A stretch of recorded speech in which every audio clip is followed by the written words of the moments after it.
Hi, Meryl and Michael. Congratulations. I am happy that you finally found each other to share, live, and enjoy this life together. Well, marriage is not just about companionship and lovemaking, it is about understanding, forgiving, growing together, and looking forward for each meal because you know someone is waiting for you at home.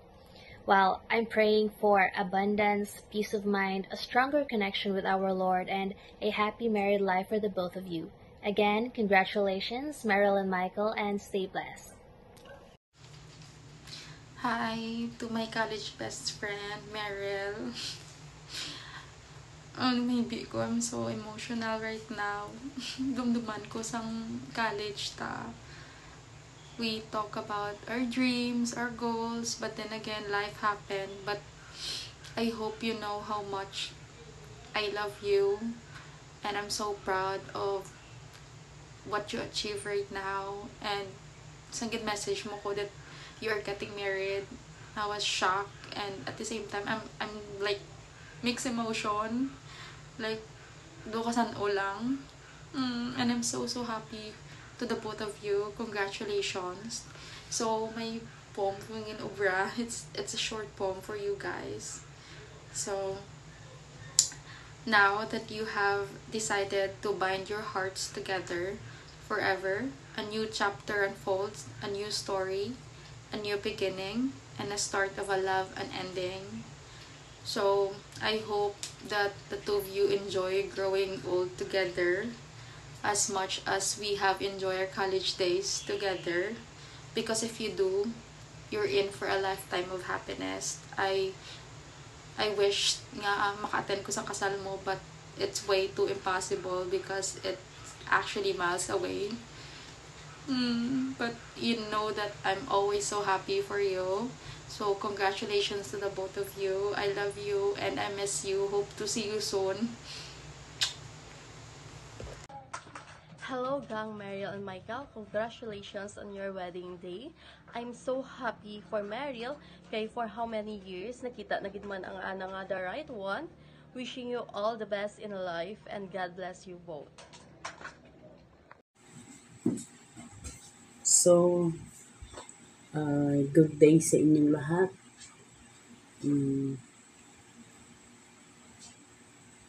parang, parang wala na akong masasabi.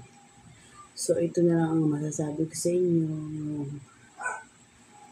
Mga advices na lang siguro. Konting advice para sa inyong dalawa. Total, mga matatanda na kayo. Toto, Mike, and ang masasabi ko lang sa inyo, since ito na ang araw niyong hinihintay, ang kasal niyo, matagal niyo itong pinaghahandaan, na dumating ang puntong ito, so ito na. Dati nung una, hindi ako maniwala na nagsabi lang kayo, magpapakasal kayo. Parang wala pa sa akin yun, pero nung nakita ko yung mga print at picture nyo, invitation nyo na sinend sa amin, naghihingi kayo ng mga advice ng yung photo, video, parang hindi ko pa iniintindi. Pero ito na talaga, since na magpapakasal na kayo, wala naman akong ibang hangad kundi kasiyahan ninyong dalawa.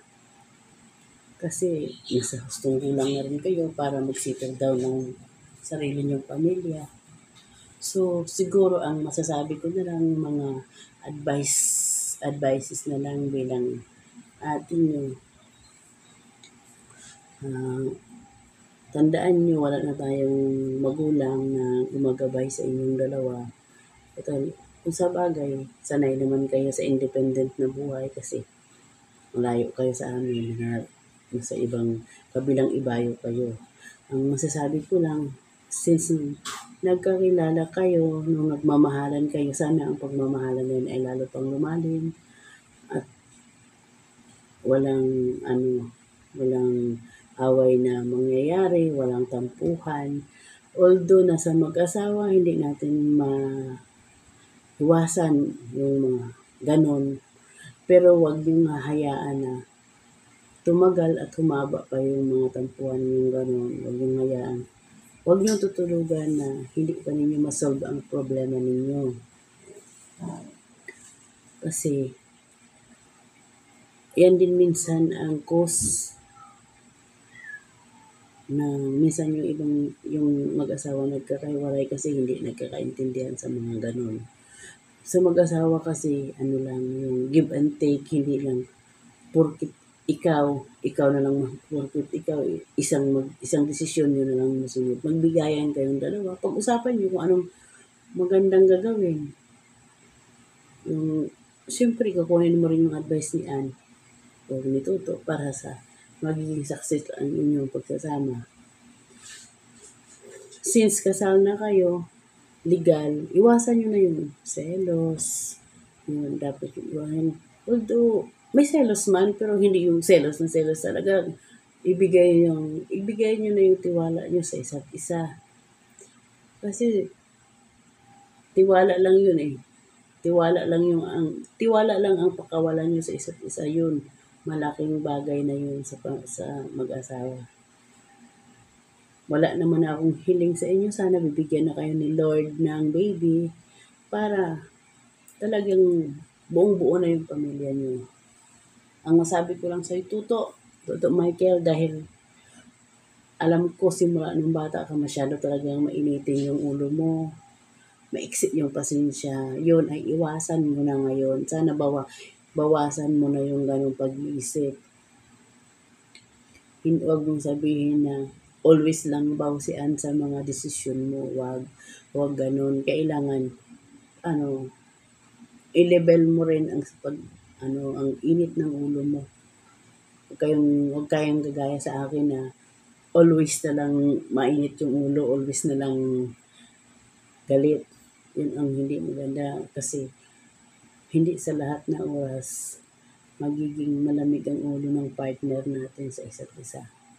Kaya di ba sabi niyo nga sa akin, wala naman akong isang salita, kundi always lang akong galit. So huwag yung gayahin yung ganun kasi pangit yung ganun. Yun na lang, huwag pairalin yung ganun, ha? Yan dapat mong tandaan. At saka lagi ninyong tandaan mag-asawa na parati lang si God sa sentro ng inyong pag-aasawa. Pag always magdasal lang kayo, sana bibigyan pa kayo ni Lord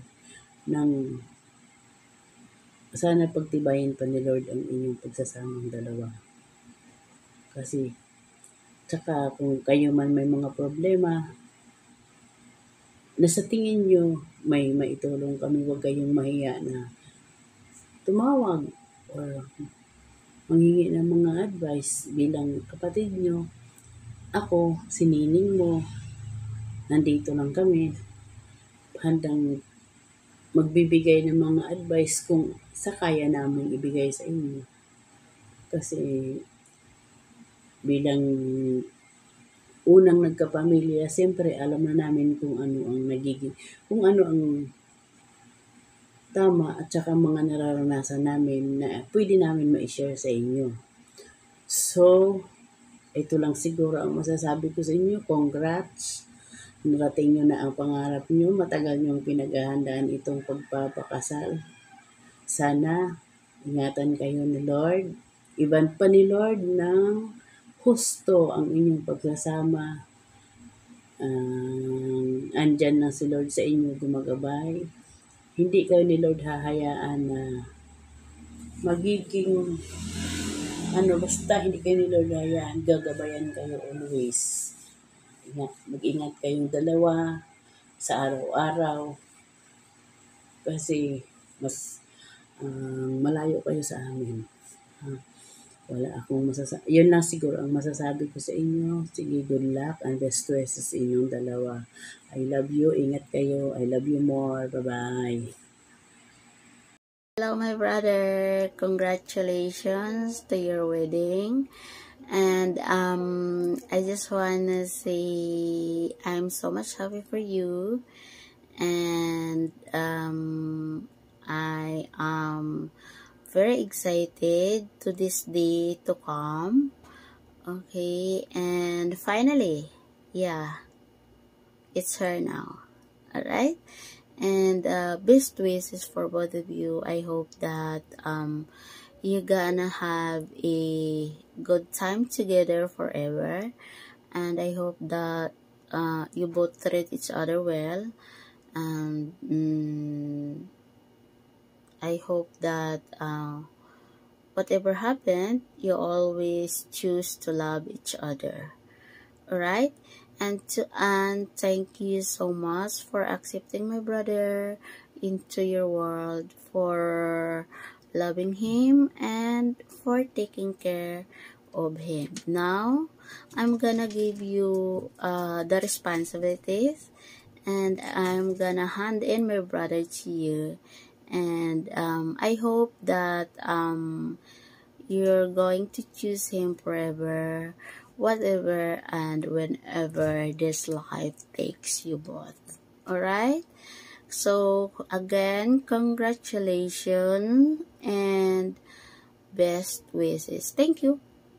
I love you. Congratulations on your wedding. I hope you will have many children soon. And I hope you treat Tita Ann right. Love you, Tito. Daddy have motivations to Best. only fishes and no.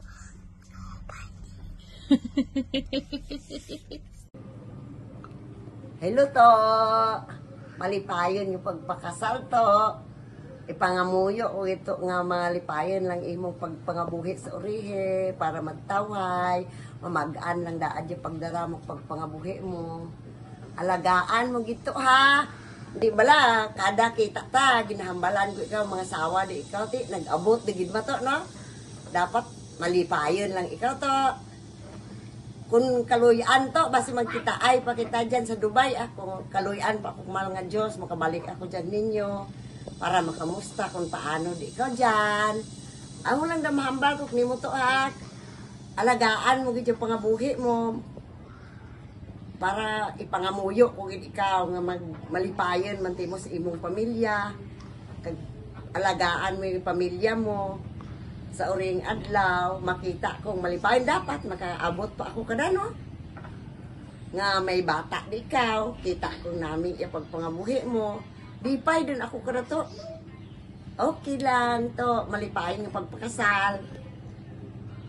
Bye bye to.